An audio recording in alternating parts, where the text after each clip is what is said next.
Ooh, look at that. Hello, beautiful. Hello, beautiful. I love everything that looks beautiful. Thanks. Your shirt, everything is popping. Target. Listen, everything is working. I love the background too. Like, you're killing it. Thank you so much, Joy. What a way to start this conversation off. I'm so excited to be talking to you about the show. 2020, what a year, right? I mean, no words. But for life premiered in February of this year, right before the pandemic, and concluded in May. And it follows the true story of Isaac Wright Jr., a man who was wrongfully convicted of a crime he did not commit. And I want to ask you, Joy, being that we were forced into lockdown, right? And given all of the news and the influx of stories that we've seen, the injustices that we've seen on TV, in the streets with the protests, do you think that coupled with the pandemic and being in lockdown forced people to pay attention to your show even more so about, righting wrongs and the injustices of the criminal justice system? I mean, we'll see, right? I mean, I think, yes, because we were airing as the world was shifting on its axis in many ways. When it came to racial injustices, social upheavals, like health, global pandemic, all these things were occurring while we were just airing. Right. We always felt that the show was very timely when we were shooting it, when it aired. I mean, no one knew the world was going to be what it is now. But we always felt that it was a timely show, and that if, because of the conversations being had on both sides of the aisle, all kinds of people about criminal justice reform and the state of the criminal justice system. And now I think that, our sort of, so if it was like 5 years ago, our show probably would have been a harder road to even get on air, right? Right. So we get on air, and then the world spins, all these things happen. It's like, oh yeah, okay, our show definitely has a place in this conversation, these conversations that are being had. So I would hope, especially with the second season, our show is set in contemporary times, right? So we will be addressing a lot of the things that we all went through these past 8 months. Right. It's crazy that, like, I keep talking about last season. Last year. I'm like, no. Actually, we were still filming in January, premiered in February. Right. And the world just went bananas. So yeah, I we will be kind of diving into all of those aspects on the show. I can't wait. I love this show.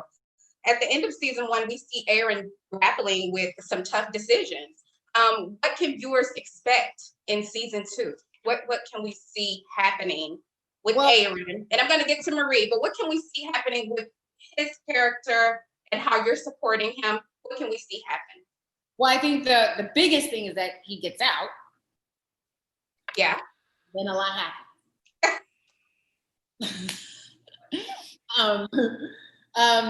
And so, him getting out and reclaiming the life that was taken from him.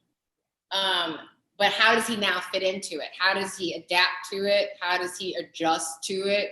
As a man, as a father, having missed his daughter's childhood, and now she's a mother, and now he's a grandfather. Right. How does he reconnect with his wife, who on one side has never left his side, but on the other side was with his best friend up until like a couple of months ago. Right.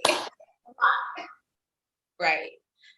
And then Marie, so you spoken out about how you didn't have to go to look far to like study and do the research on your character. Not Marie, your character, right?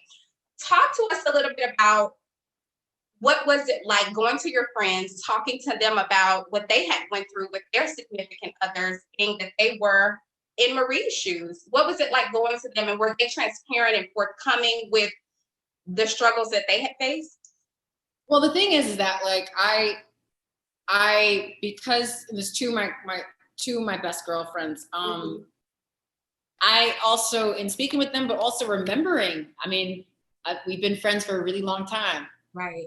In both situations, I was there before the dude. You know what I mean? Right. So I remember a lot of what it felt like for them, and the sacrifices they had to make to stay connected to their partner, the man that they loved, who was incarcerated, like the toll it took on them in many ways. Also, what happened when they got out, right? And the transition and the readjustment and all those things. So, like, I've been there with them every step of the way as their friend. Wow. And I mean, I hate it's like it doesn't make me feel good that like, oh wow, I was so lucky to have that information, because I wish they had not had to go through that. And I also wish that their partners were not incarcerated for that all to be a reality. But I was able to lean on that. Right. And that's what I feel informed a lot of my understanding of women like Marie. Why should people tune in on November 18th to watch the season 2 premiere on ABC? Why should they tune in? To see what happens when someone continues to believe in themselves, when the world is telling them there is no other, like, it's not going to happen, when the world doesn't believe in you. To see what happens when a person never loses hope, when everything around them just seems so hopeless. I think those are two things that we can all really understand, regardless of, obviously, in terms of our show takes place within the context of the criminal justice system and all those things. But just as human beings, we all need to be reminded of the importance of remaining hopeful, and to always believe in yourself, because without that, nothing is possible. So for me, those are two of the big themes that I take away from the show, but also especially from Isaac's life. I mean, like, what? Right. I mean, he couldn't have done any of that if he did not believe he could and have hope that it could be done. Because the world's like, are you out of your mind? You gonna represent yourself and knock down a life sentence plus 70? You gonna do that? Okay. All right. Okay. Good luck with that. But we see what happened. Right. Well, Joy, thank you so much for talking to us today. I cannot wait to watch you back on our screens. Love seeing you on Netflix too. I loved you in that too as well. So thank you so much, Joy. You look beautiful. So good to see you. Thank All you. the blessings to you. You too, sis. Thank you. Bye-bye. Where is the buzz? Oh, yeah. Where is the buzz? You said was mine.